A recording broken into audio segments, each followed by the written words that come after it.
Welcome to the BrainTools podcast, where you're going to learn how your brain works and how you can use it to level up your life. It's practical brain science for everyday people. I'm your co-host Sam, a self-professed neuroscience nerd on a mission to share brain science with the world in words everyone can understand. And I'm Kieran, and I specialise in neuroscience at university and now run a metacognition education startup in Asia. Each episode, you'll walk away with 6 practical brain tools that you can use immediately. No fluff, just the good stuff, with a side of banter. Plus, grab our show notes, the research, and tons of other free resources, including guides and classes, just by joining our growing BrainTools community at braintools.mn.co. Best of all, it's totally free. But for now, the BrainTools podcast. Welcome to the BrainTools podcast for episode 4.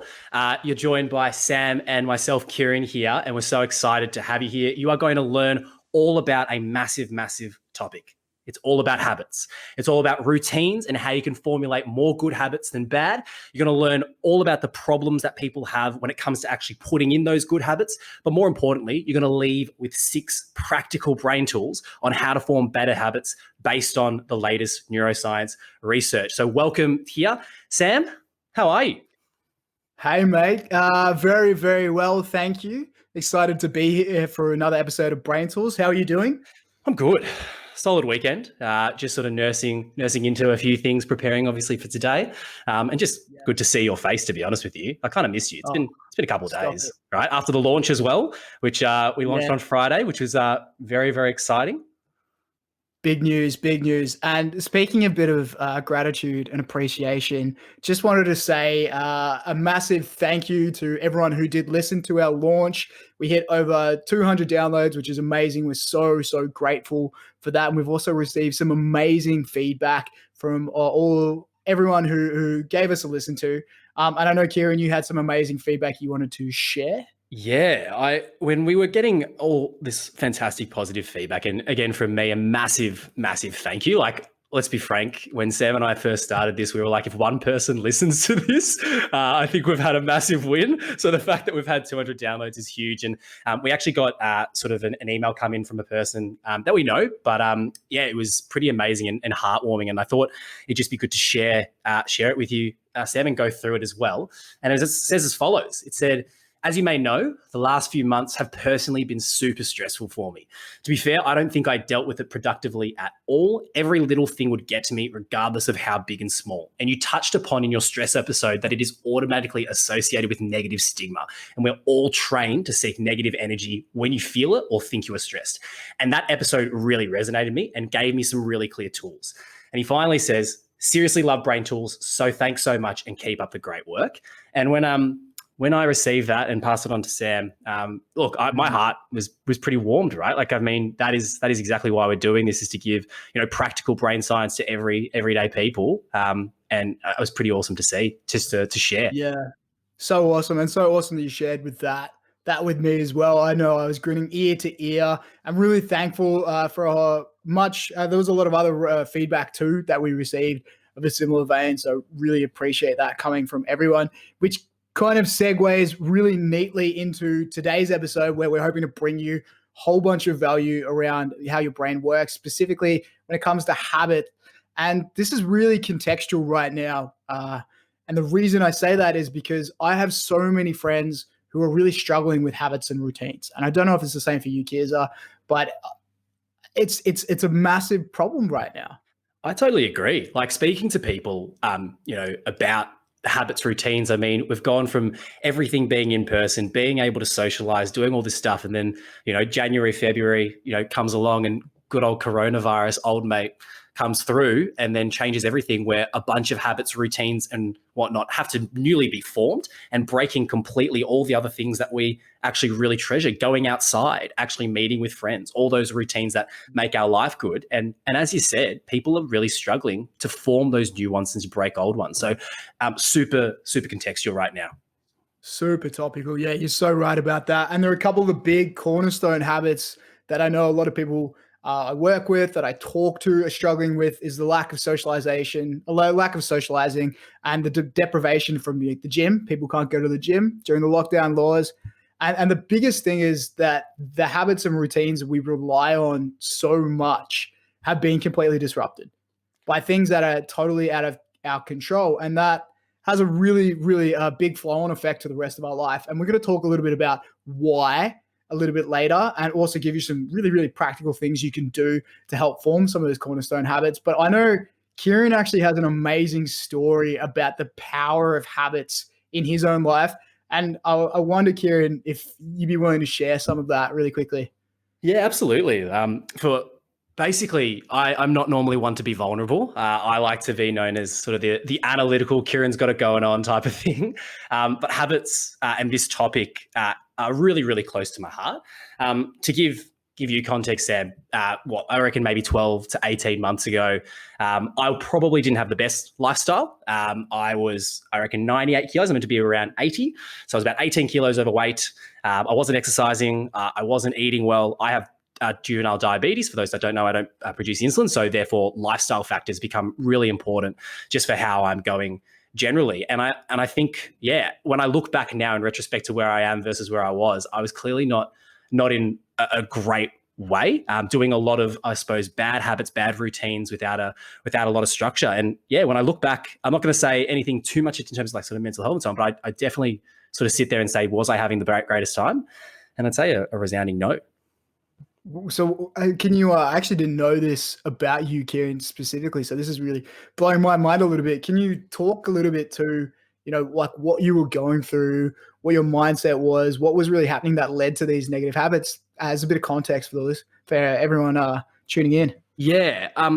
So again, I'm being frank, I feel a little bit uncomfortable actually sharing this. It's a weird feeling that I have with it. But looking back now, I think what was going through my head is I didn't actually think I had any issues, to be honest with you. Like I didn't think that, for example, going out on a Saturday night and having, excess drinks or ordering delivery 3 times a day with some very, very high calorie things. I think I gave, 5 guys their entire business, to be honest with you, the entire time, if I'm frank. And just doing all these things, really high blood sugar levels, as people at home know, if you do that, there's a lot of downstream ramifications. And I think, yeah, I just wasn't in the best place, and I didn't have a lot of structure and routine, but I didn't actually know it.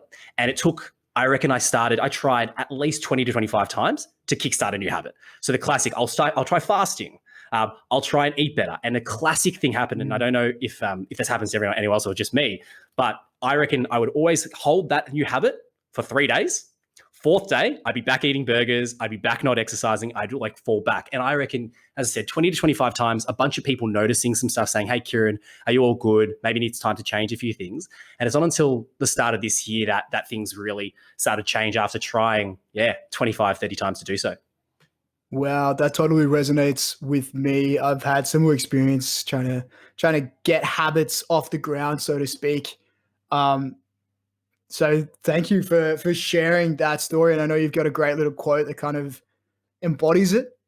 Yeah. So I think as we sort of fast forward now, I ended up taking 6 months off drinking. So didn't drink any alcohol for 6 months, got a bunch of exercise where I do sort of 4 to 5 times a week now. And I'm not saying this to say I'm a picture of human health and prosperity by any way, shape or form, but the quote that sort of resonates massively by a guy called Will Durant, and also Aristotle said this, is we are what we repeatedly do. Excellence then is not an act, but a habit. And I think that's incredibly contextual right now, because for anyone that has struggled with forming these habits and new habits and breaking old habits, I want to share that to show you that it is possible, not in a dream, believe, achieve part, but if you really understand the habits that are governing your life, the subconscious ones and the conscious ones, and you actually are aware of them, you can change them. And that's the outcome today, is to take the episodes that we've spoken about, sleep, fear, and so on, and form those new habits and break old ones to increase your chance of success and live a better life. I love it. It's so true. That's such a powerful quote about the impact of habits on our life. And it kind of leads really well into like, what is a habit? And there's a great quote from Joe Dispenza that a habit is a redundant set of automatic and unconscious thoughts and behaviors and emotions that are acquired through repetition. And so habits, when you've done something so many times in response to a certain cue or trigger, which Kieran's really going to cover in a little bit, that it's something you do instinctually.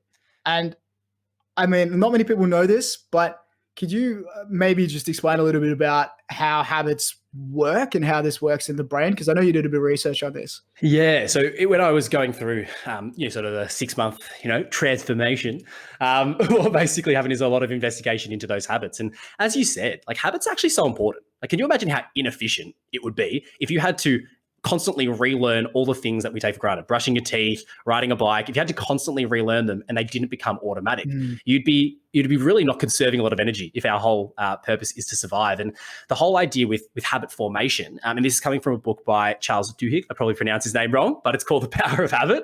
I definitely pronounced that wrong, sorry.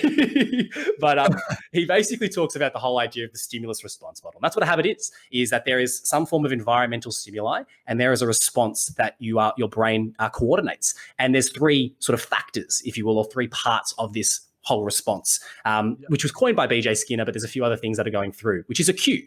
So you have your cue, which is the actual stimuli itself, right? It's the exposure to it that leads you to then form a routine. And the routine is the set of behaviors, both emotional and actual physical, that respond to that cue. And then after you've done that, if you want to actually repeat that particular behavior, it makes sense to have a reward. And this is all part of why habits are basically part of addiction and reward, in that if it's a positive reward, you're more likely to obviously repeat that. Negative, probably less likely to do the stimuli. And that's where that sort of power of habit becomes really important. And it's all linked, Sam, in like this sort of core area, which is what we call the prefrontal cortex. We've spoken about it before, the CEO of the brain, and linking to something called the basal ganglia. Now, it sounds really silly, but all it basically is saying is your prefrontal cortex says it's plans, and then the basal ganglia basically execute on said plans. And dopamine, that key thing in addiction and reward that we always speak about, is the core neurotransmitter involved in all of this. And so the modulation of that dopamine through the constant repetition of that behavior makes the habit an actual habit. Wow. Super powerful. And to give like a really concrete example of this, because that's some amazing brain science there. Just think about your phone, and when you get a notification and your phone goes bing, that's your trigger. And then your action is then to pick up your phone and look at that notification and, oh, wow, it's a like on that Facebook or Instagram photo you posted. And that feels good. And that's the reward. So there's your trigger, routine in taking action, and then the reward. And Kieran just really well articulated how that works in the brain. Is that kind of on the right path? Yeah, absolutely, totally on. And like, as you said, it's those notifications, right? It's the red. They do it on purpose, right? And I think it's only coming to now that I've personally realized that all these games, all these products are designed to be addictive. They're designed to. And so the whole idea of a marketer in any way, shape or form, and Sam, I'm not having a crack at you, I promise, but is to get people to use the product. And so therefore they're talking about habits and forming them in other people. And that there are obviously massive problems that can arise with that, because more than anything, people form poor habits and people struggle to actually form those habits. And that's where a series of problems become really important to discuss, where people fall over all the time. Totally. And that links just so well into what we're going to talk about the next episode, which will be on addiction. But now that we've kind of covered what habits are and why they're so important right now, we're going to go into the next section of this podcast, which is talking about the problems around habits.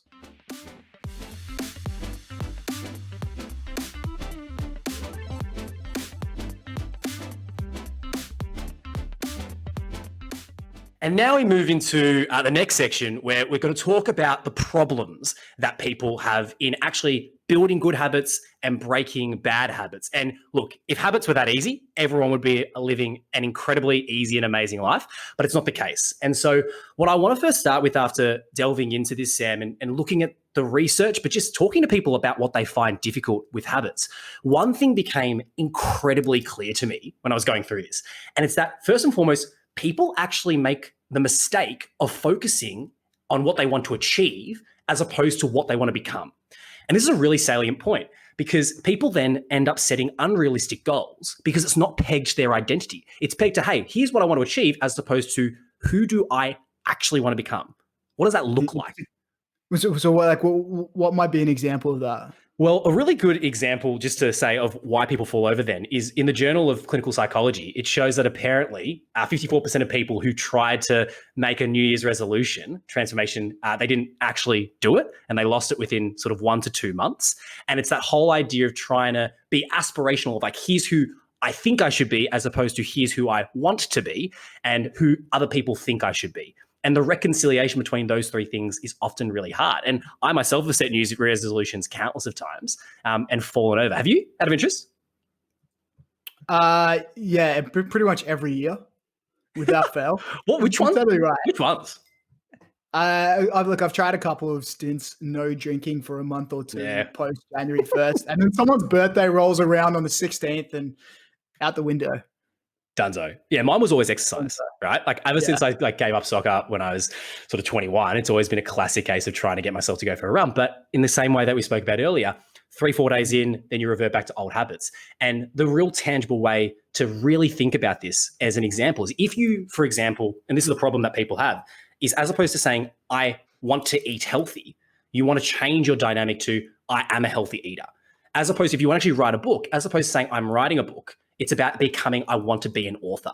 And that subtle change of aspiring for an identity, right, as opposed to a goal is really important because the first root cause is the identity. And then from the identity falls the goal. And from the goal falls the behaviors that should set up. And so people actually misattribute where they should actually start. And so they start too downstream, if that makes sense. Yeah. So it's almost, we're focused too much on the kind of motivation for what we want to be is rather than the identity of what we want to become, which then flows on. Exactly right. So yeah, it's like exercise. I want to be an athlete. No, I want to just exercise 5 times a week because it's that context that gives the emotional resonance that allows you to do stuff moving forward. But I think that's the primary problem that stood up, which feeds into something that you noticed. Yeah, it does. It feeds really well. I mean, that self-narrative piece feeds really well into the unconscious side of habits, which is all to do with the behavioral cues and triggers Kieran just talked about. But the reality is whether or not you choose to do so, your actions every day create habits. And these habits can be unconscious. And I talked about one just before that you probably all have some experience with. I know I do, Kieran does, everyone does these days, the phone.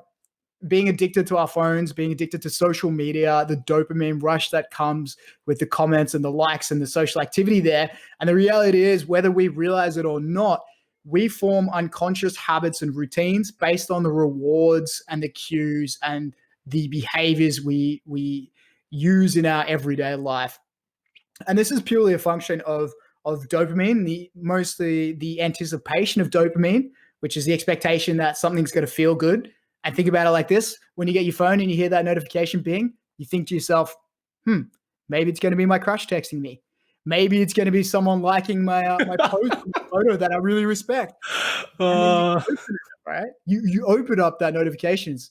Oh, no, it's just someone I barely know liking my photo. I don't really care. And so the biggest reward is actually the anticipation. And the problem is this then weaves into all these unconscious habits that we form without us realizing. Do you have any experiences with that kind of stuff?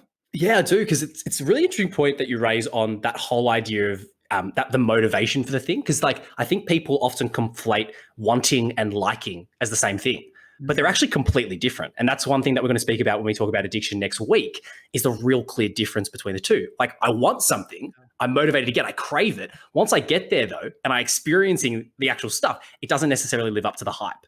And that fundamental difference that is built into those notifications that I'd always feel on edge, especially that idea of the crush, which I'm sure, I have had before, where I'm waiting in anticipation for that message and it comes. And I realize it's like a 1-word response. I'm like, oh, this was great. Thanks for coming. See you later.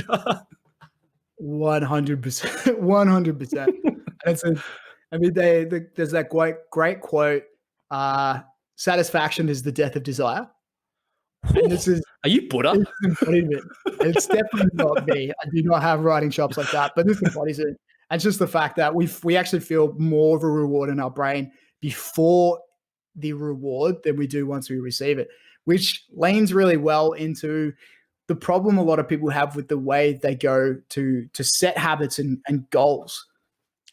It's a really good point. And I think that's when the second thing that came up, it's all good and well to set a goal, which is so many people have done that before, as we've spoken about, which is like, I want to, even in like a school setting, I want to get 80%, or if it's in a promotional setting, I want to increase my salary by $20,000. It's all good and well to have that, but the problem arises. It's all good to set goals, but do you have a system? Do you have a very clear roadmap of how you're actually going to achieve that outcome? And so that's what the problem that we've identified is people don't have systems to achieve their goals. And that's what leads people to give up early, because people also expect the result so much sooner than it actually is designed to be. Like, I'm not going to be able to, my analogy for you is, imagine you have a really entrenched habit and you've had it for 25 years. That means you've spent 25 years walking in one direction. To assume you go to the other direction for 5 days and you're going to reverse 25 years of conditioning, good luck, Chuck. It's not going to happen. Oh, 100%. It doesn't work. It doesn't work like that. But what you can do is create systems that are a function of two really important things that we're going to talk about in the BrainTools section when we get into that really tangible implementation. The two are as follows. Yeah. It's all about physical space, the actual physical environment you're in, and the people you're with. And that's the really interesting part, that those two things lead to a system whereby we can create that quote that we spoke about last week, which is people don't rise to their goals, they fall to their systems. And there was a really interesting study, Sam. I'm not currently in a relationship myself, but for people that are, that whole statement is you are the average of the 5 people you spend time with. In JAMA Internal Medicine, they basically just found a really clear thing after doing a regression analysis, which is just a fancy way of saying I analyze data. And when they analyzed the data, they found that partners in relationships, if one of the partners was looking to form those positive habits, people were way more likely, the second person to follow suit. And so you've got to have a think about, in terms of the people you're hanging around with, what their habits are, whether good or bad, and how that actually influences you, and the physical space you're in. Particularly given COVID-19, your house, your home, what's the environment like? Is it conducive to good habits? Is it conducive to bad habits? And understanding that relationship between environment and behavior is crucial. Wow, that's really fascinating. And I even have my own little personal anecdote as you were saying that and mentioning the study about partners. So with my girlfriend who I love very dearly right now. Make sure you say that. One of the things I'm making sure I'm putting that out there. One of the things we've been doing recently is she's really been encouraging me to exercise more frequently and regularly with her. And because when she visits and we spend time together, we go out and exercise, it's been so much easier to keep up that habit when she's around than when she's not. So I can say anecdotally, I've experienced this. Absolutely. That makes complete sense though, as well, which is you're doing with someone you care about, right? And you're going to see very often. And that person is very a clear factor in your environment. And if you don't recognize that, then I think you might have missed the point and it might be headed to disaster. Yeah, you might want to reassess the situation, which actually leads really well into some of the benefits of building habits, which we're going to touch on really quickly right now before we get to the section everyone's waiting for, the brain tools, the practical application. But you had a couple of benefits, and I had a really interesting study. Maybe let's start with some of the ones that you came across. Yeah, well, I think we sort of flip it and we always ask ourselves, okay, if I had really good habits, what would my life look like? And painting that picture, we're not necessarily Monet or Picasso, but if we can paint that picture for a second, you automate your life. Like at the moment, there's this massive over the past 10 to 20 years, let's automate business. We want to automate stuff, AI, etc. In reality, on a human individual level, your automation are your habits. So if your habits are good, it's so much easier to live a good life. It decreases the probability of living a bad life. And so you can actually end up spending more time on the things that matter to you. You actually direct your attention, because in the reality we speak about is you are what you spend your time on, and your time is a function of the attention you spend on stuff. And so what I probably wrap up here is to say, hey, that's the core benefit. Spend time on more stuff that you actually want to do and have the mental and physical energy and capacity to do so. And that's the whole idea of, establishing those habits and routines. Love it. Love it. Really automating your brain in a way.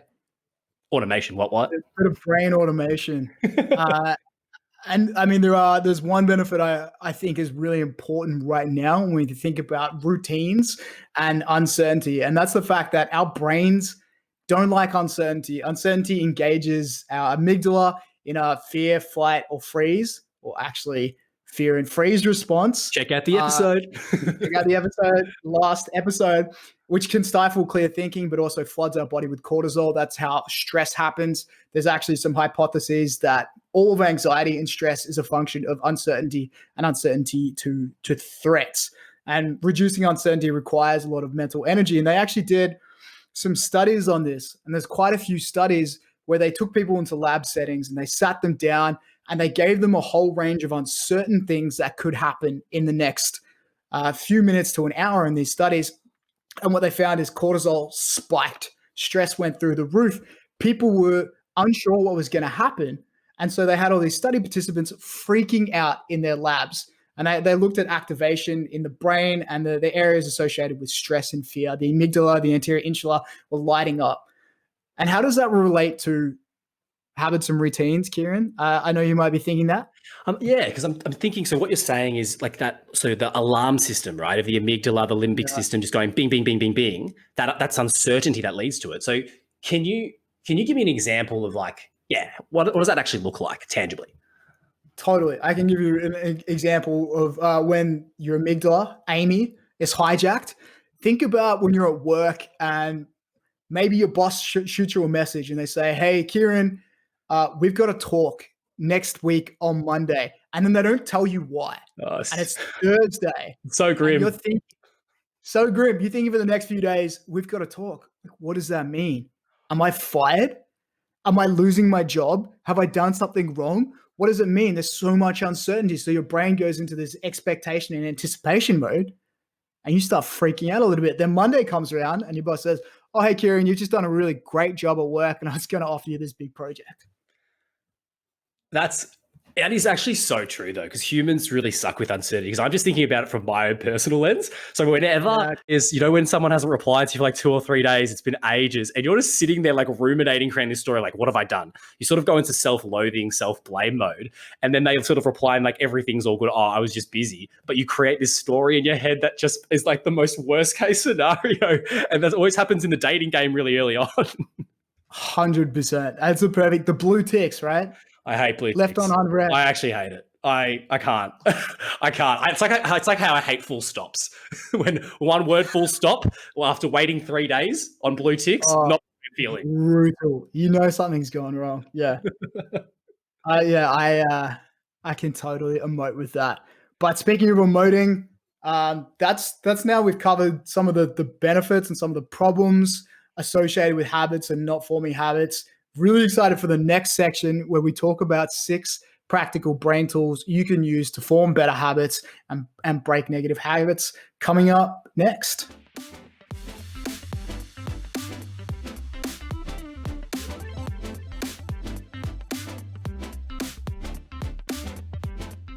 Awesome. And now we move into our favorite part of this, and I'm sure everyone else's favorite part, which is brain tools. We're going to get incredibly practical right now and look at how do you actually form a good habit? Like, what are some really tangible things you can do immediately after to actually get this stuff done? And the context I want to provide for these 6 brain tools, as we always do, we like the number 6, Sam and I, is a quote by Albert Einstein. Notice, I've only got one quote today, Sam. Only one. Oh, give it to me.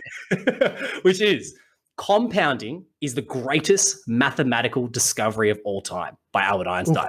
Now, strong. The thing that he always talks about, and we talk about, humans have an ability to always think linearly. We always do that in reality. We're not very good at thinking exponentially. And the whole idea, if you think of habits as the currency of self-improvement, which is if you get 1% better every single day across the next 365 days, you end up 37 times better than you were at the start. But if you get 1% worse through bad habits every single day for the rest of the year, you get close to 0. And the whole idea here is to understand that habits are tiny and small changes that compound exponentially. Trying to reach for the stars is not important. Let's just reach for the sky first and build our way up in a nice ladder. And this idea forms quite nicely into my first brain tool, which is perform a habit scorecard. And I'll be perform a habit scorecard. Okay. Scoring. And this comes from a book that I've read, James Clear, Atomic Habits. There's a few things that come from this. But his idea here, and what it is taking an audit of all the habits you currently have, no matter big or small. Brushing your teeth, that's a habit. Having a shower, that's a habit. Commuting to work, that's a habit. Speaking to your friends, that's another habit. And the whole idea here is you list all the habits, no matter how big or small you have, and then you actually categorize them as to whether you feel they are a positive, a neutral, or a negative influence in your life. And that visual picture of quickly doing that. When I did it, I had ended up being about 30, 31 different habits and categorizing it to see, hey, there's more pluses than minuses. There's less of this, there's less of that. Becomes really, really interesting moving forward to actually do it and categorizing it according to those identities of whether it's wealth, whether it's to do with money, whether it's to do with other things, becomes a really tangible thing that you can do. Wow. So it's almost like a pros and cons of habits. Spot on. Have a picture, instant snapshot of where you are actually at. So you actually understand how many habits you have, because you spoke about those unconscious habits. Write them down. Yeah. And that is my first brain tool. Boom. I like it. I like it a lot. It's that's great. So you were just about to say powerful, weren't you? I was about to say powerful. But we're refraining from saying powerful as often as I usually say powerful, because it doesn't become powerful if you overuse powerful, apparently, which is not powerful. That's great. It's a great way of visualizing it, which I'd never really thought of before. And so you actually went out and wrote them all out by hand.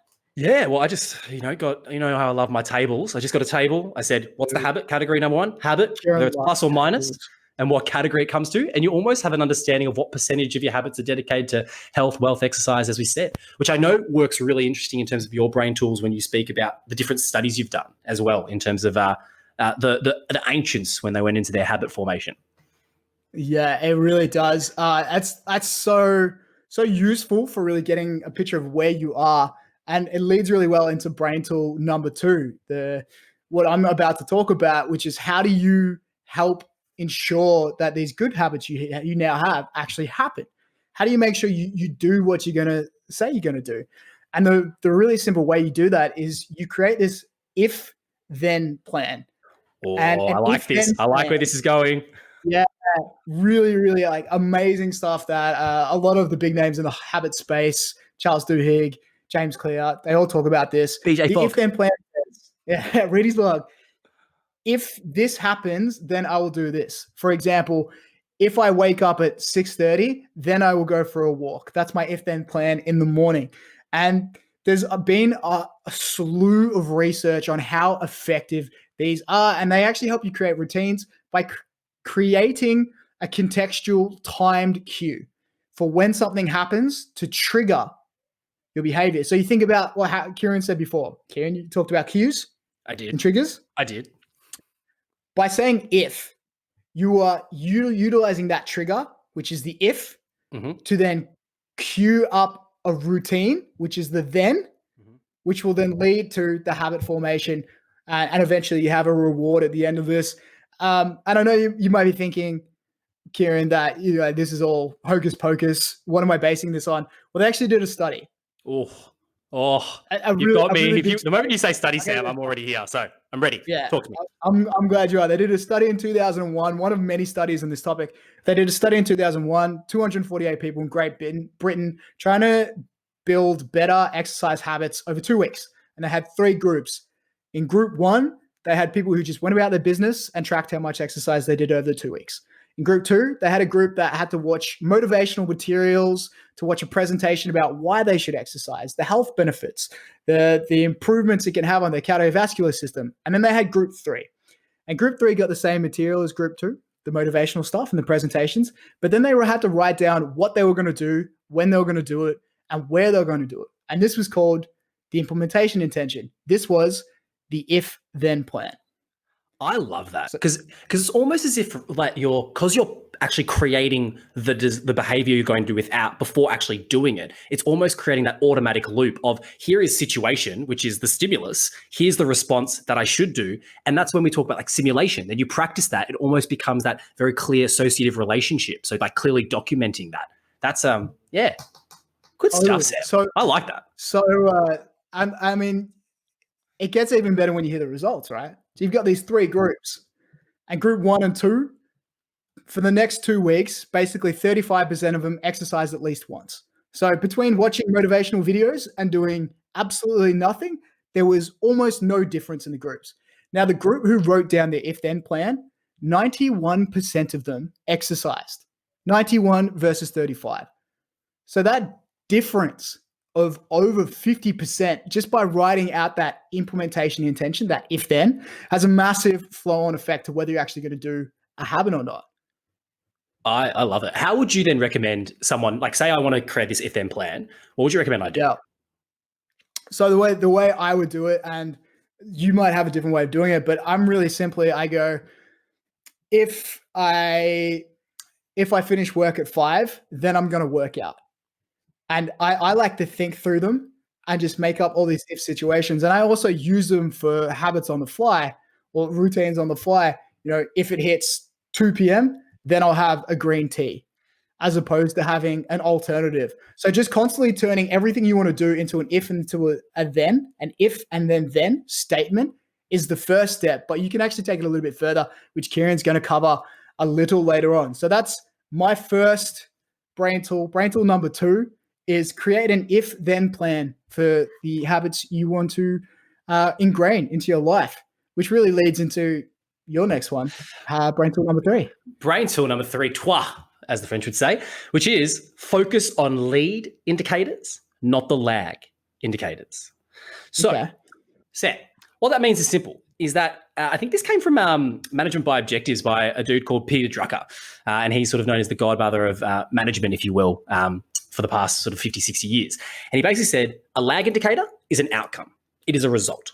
A lead indicator is the thing that leads to the accomplishment of said outcome. So you might be starting to think, wow, Kieran, there is that whole idea of the routine and the reward. And the whole idea here is to create a very, very clear cause and effect relationship between what you do, how you do it, and what you achieve. Now, a really, really clear example of this is your net worth.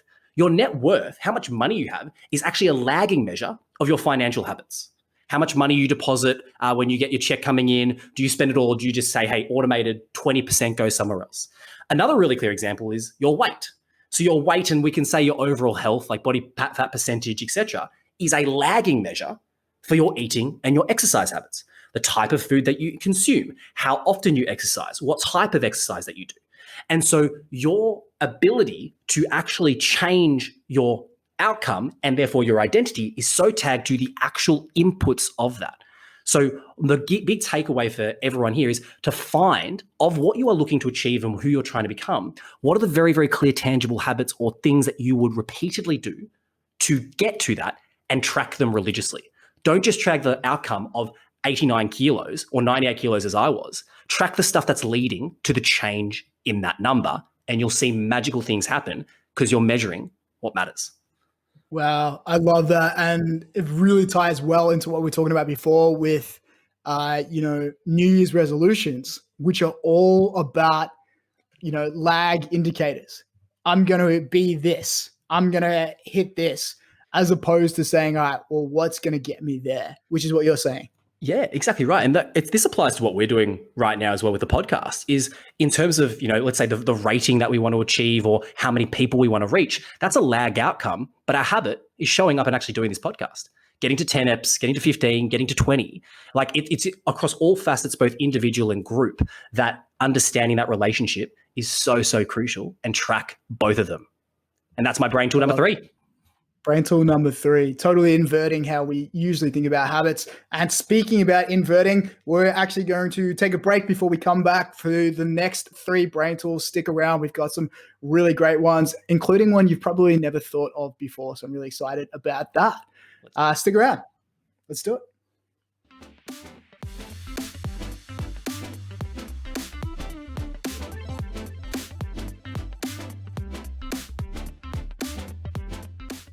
All right, great. Now we've got the last 3 brain tools for you. Really excited about these. I'm actually going to be a little bit selfish and take the lead, give you brain tool 4 and brain tool 5, because I've got some quick ones, and then Kieran's going to wrap up with the brain tool of all brain tools for this episode.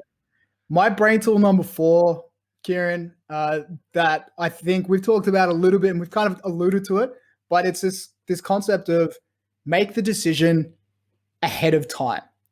So one of my favorite neuroscientists is a neuroscientist called Moran Cerf, and he likes to talk about the fact that we kind of have different people living in our brains. And what he means by that is at different times throughout the day, different times throughout the week, through our life, our neurochemistry, our brain, the way it functions is totally different. It changes the balance of hormones, of neurotransmitters, of peptides, even down to the structure changes. And so the you that I'm talking to you now, Kieran, on a Sunday evening is not the you who's going to wake up tomorrow. So when we're making habits and when we want habits to stick, we need to be aware that the person waking up in the morning at 5 a.m. is not the same person who's going to bed at 11:30 p.m. convincing themselves that they're going to wake up and go for that 5-kilometer run. So one way you can really easily counteract that difference is to make that decision ahead of time, to make it easy for that person. And one way I have personally done this would be to just put on my workout gear before I go to bed. Yeah. Or I put a journal on my desk if I want to journal in the morning, because I wake up and then I don't have to think about it. And that not having to think about it, that making that decision ahead of time for the future Sam, who is a grumpy person at 5 a.m. and doesn't want to do the work, reduces so much of the cognitive load and applies this law of least effort where it's a no-brainer, so to speak. Yeah, I love that. It's the path of least resistance, right? Make it as easy as possible. And it's going to feed so nicely into my number 3 one, which I really love. But I just picked up on a point that you raised before, which is it ties really nicely in your first brain tool, which is the whole idea of those if-then plans, which is if-then plans, making a decision ahead of time. It makes so much sense to increase probability of desired behavior. Absolutely. I mean, that's a great link. I actually did not see that connection. That's a great link. Yeah. Like if you want to wake up tomorrow morning and go for a run, then put your workout gear on and your runner's next to the door. Boom. Using an if then, which actually ties into brain tool number 5, my last one for today. And I'm going to call this brain tool Breaking Bad. Did you actually watch it though? No, I never watched it. Oh, what? Okay, fine. You got to give me that. Breaking Bad. And this is going to have more weight next week. And I'll probably retouch on this again because it's really, really groundbreaking stuff. It's the idea that when it comes to bad habits and doing things that have a negative impact on you routine-wise, whether that's drinking or staying up too late watching Netflix and you've watched the 7th episode of season 2 and you just want to watch that one more episode, wait. Just wait. Wait 5 minutes and then see if you want to take that decision. And here's why you might want to do that. By waiting for 5 minutes, there've been a whole slew of studies that looked at activation in that reward center. Those rewards Kieran talked about before when it comes to the cue routine reward. The reward center basically deactivates or it calms down over that 5-minute period so that by the end of it, your chance of making that same decision, and especially if it's a poor decision, watching that 10th episode of Netflix at 11:30 p.m. when you've got a big presentation in the morning, greatly reduces. Love it. That's huge. That's really interesting because that's going to feed so nicely into next week as well. But it's that pause. Like we are so easy to feel, then react. But if you can create a little bit of a pause, a little bit of a gap, maybe the action would be different if you didn't. Totally. I mean, there was even a study they did in the University of Basel. They had 45 people in. They gave them 2 time frames to make a decision. One was 8 seconds. The other one is as long as possible. And they basically found that when you have more time, the instinctive, emotional decision-making processes subside and people made more logical decisions. And in this study specifically, they made more moral decisions. So when you're thinking about habits, morals, similar kind of things, waiting. That's come into my head on this because I really love that point is even, when you're like having a conversation with someone and you get a bit fired up, this applies massively to it because you probably will end up regretting what you say. So if you're able to take a pause and take away, sort of let the emotions settle, maybe you'll lead to a better outcome in a relationship, in a friendship, which is also a form of habit because there's the cue, there's the reward, there's the routine all built into it as well. Absolutely. I mean, like most of our conversational antics or the way we respond in conversations are habits. They're behavioral habits. And like those are 2 small brain tools, which I think are really effective. And they kind of also tie into the bigger brain tool that Kieran's going to present, which comes from an amazing book. I'm really, really excited about this one. Oh, I'm so pumped. I am. I'm itching. My third brain Fanboy. and I think this is a really good time to put it in, because when we talk about the previous episodes that's coming to mind, sleep, we're talking about fear, we talked about well-being, habits and positive habits are a really big part of all of those. And so I sort of view this, Sam, and bring it all together is these are called the four laws of habit change.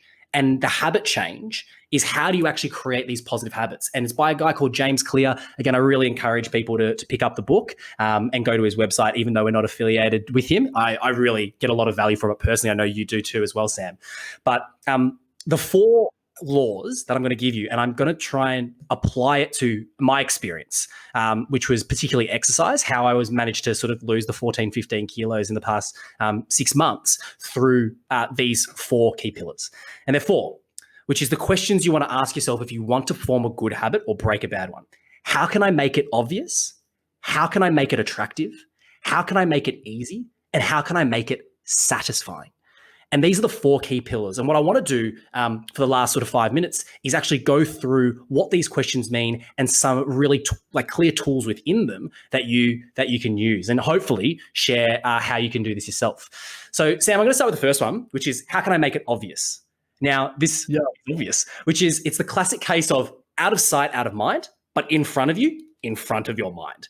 And the whole idea of if you're trying to create a positive habit, you need to make it so obvious it's right in your face.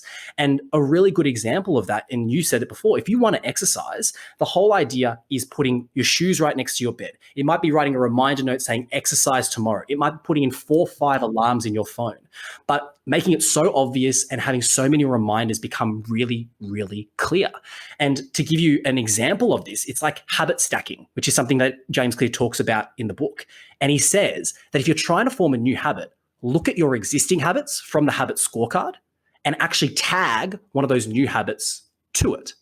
So could you explain how'd you do that? Yeah, so I'll give you one first, which is from brushing teeth. So the whole idea is if you want to floss, put your floss, if you will, right next to your toothbrush. And when you brush your teeth, you're more likely to see the flossing and you're more likely to do it. Again, it's a probability exercise. The same thing as we speak about with exercise. If I put my shoes next to my bed and I lay out my clothes there and I have everything there, I'm more likely to do it because it's so much easier to put on my shoes than it is to go for a run. And if you break that habit of exercise into a very linear series of sub-habits that if you complete, help you get to the point where you're actually out running on the road, that can help. And that's what works so well for me is literally I bought barbells, and I'm not saying I'm buff or anything, but I put it in my room. So I'd see it every single day. I put the pull-up bar outside. So when I'd walk, I'd see it and I'd just do maybe 4 or 5 because it would cross my mind. So I put things in place that allowed collisions to happen where I just did that stuff and ended up exercising. So that's something really clear of making it super, super obvious so you can't ignore. Does that kind of make sense? Hack your environment, right? You're hacking your environment for habits. Absolutely. Through people and through structures, which leads to the second part. How can I make it attractive? How can I make it attractive? Which is the whole idea of this craving. You want it to be like, I want to do this. And what James talks about, which I implement, I'll talk about this in a second, is temptation coupling. And that seems really silly, but he basically says, if you want to basically combine something you do habitually with something you don't like to do. So the classic example here is you might watch a certain TV show that you love only while you're at the gym, just as an example. And if you are able to couple that and make it attractive, that is a really, really clear thing. One thing I did, which worked quite well for me because I kind of wanted to look a little bit better, is I had sort of a picture of, what a good body would look like up on my mirror. And I know that seems really silly, but it was something that looked like a picture of health. And that to me looked attractive. I was reminded, hey, that's a possible sort of identity change. It's attractive to me as well. And as I first started, to be honest with you, I didn't even try to run 30 minutes. I did literally a 2-minute run. I'd run to the bottom of the hill, I'd run up, and then I'd be done. And then I went to 3 minutes, 4 minutes, 5 minutes, and I started really small. And that was more attractive to me than doing a 30, 40-minute run or doing an hour gym sesh. So making it attractive to you, whether that is making it start small or big, but that is sort of the second question, if you will. Yeah, totally. Making it something you want to do, however you do that. Like I know personally, not to take the spotlight a little bit, but I know personally I use rewards for myself. So I'll say, if I do this, then then I will get a reward, and that makes me much more likely to do it. Hold on, did you just do an if-then plan? I've just done an if-then plan on the fly. I love it. And based on what you're saying, the third question comes in is how can I make it easy? And Sam, you just spoke about that before, but human beings will always take the path of least resistance. And your goal in trying to create a new habit is to reduce the friction. The higher, it's like like doing a high jump. It's much easier to jump over a 0.2 meter bar than it is a 2 or 3 meter bar. And so lowering the barrier to entry becomes really, really clear. So I think James Clear has a really nice quote where he says, human behavior follows the law of least effort. And so the whole idea is when you reduce the friction associated with good behaviors, when the friction is low, those are favored. But that's the whole idea of good and bad habits. You reduce the friction for good habits, you increase the friction for bad habits. And in terms of that pendulum, you're more likely to point straight to the good stuff. So that then you can basically flip it. Like, how can I make it difficult to do the bad habit? Which is a really interesting implication for all these questions, in that we're applying it to good things and good habits. But if you want to break bad habits, instead of how can I make it attractive, how do I make it unattractive? Instead of how do I make it obvious, how do I make it invisible? And it becomes a really interesting way. Next week, which we're going to talk about next week in addictions. I love that. Yeah, make it really easy to actually get it done. Spot on. And then the last question, as we wrap this up, is how can I make it satisfying? And the whole idea that James Clear puts forward and how I sort of internalize it is the first 3 laws we spoke about: make it obvious, make it attractive, make it easy. They increase the odds of the behavior occurring, right? Because again, we're just trying to make it happen so that you actually repeat it often. Because the first time you do it's going to be different to the 5th time you do it. The 5th time is different to the 10th. And you start to form those habit loops because you're doing it more often.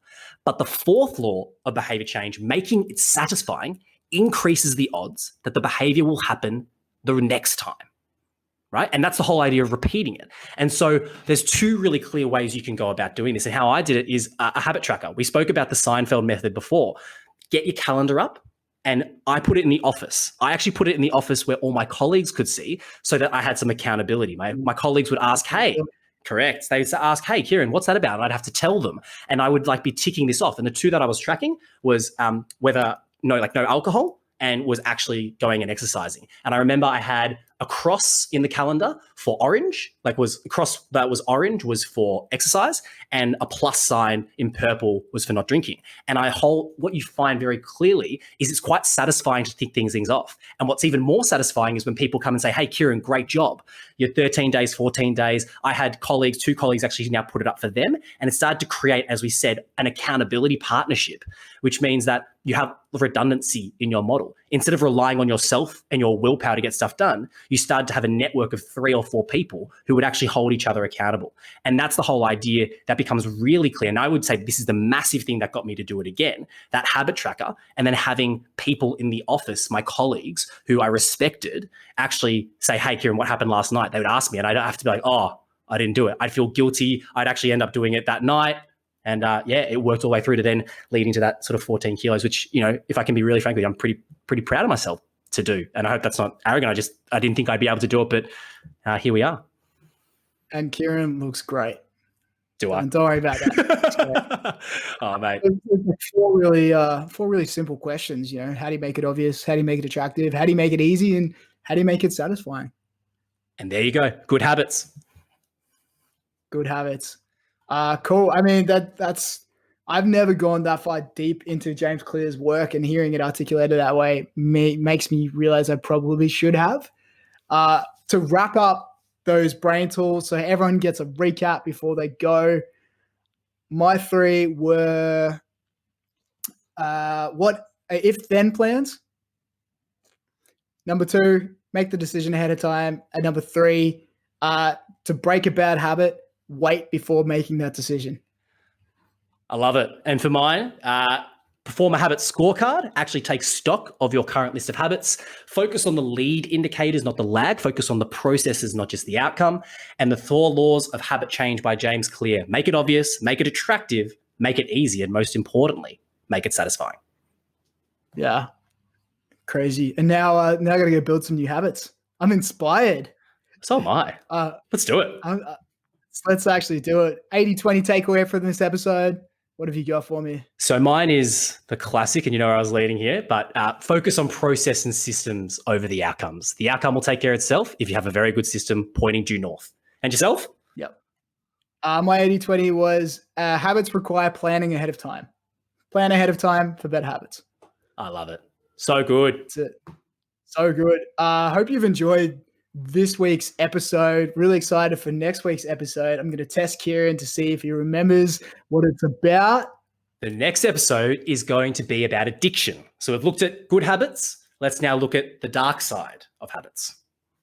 Oh, yeah, which is going to be really fascinating. I know all of us have addictions at the moment. Really looking forward to that. Thanks again for tuning in and listening to us. Look forward to seeing you next week. Bye-bye. See you later. Thanks so much for listening to this episode of BrainTools. We've got 3 quick things to hit you with before you go. 1, if you want to hear other BrainTools, you can find our other episodes at the link below and on all podcasting platforms. Number 2, if you like this episode, then give us a review on iTunes or Spotify, only if it's above 4 stars. And number 3, you can go ahead and join the braintools.mn.co community, where we'll post a complete brain guide based on this episode, plus a ton of other resources. Best of all, it is completely free. Cannot wait to see you next episode. And until then, bye for now. See you next episode.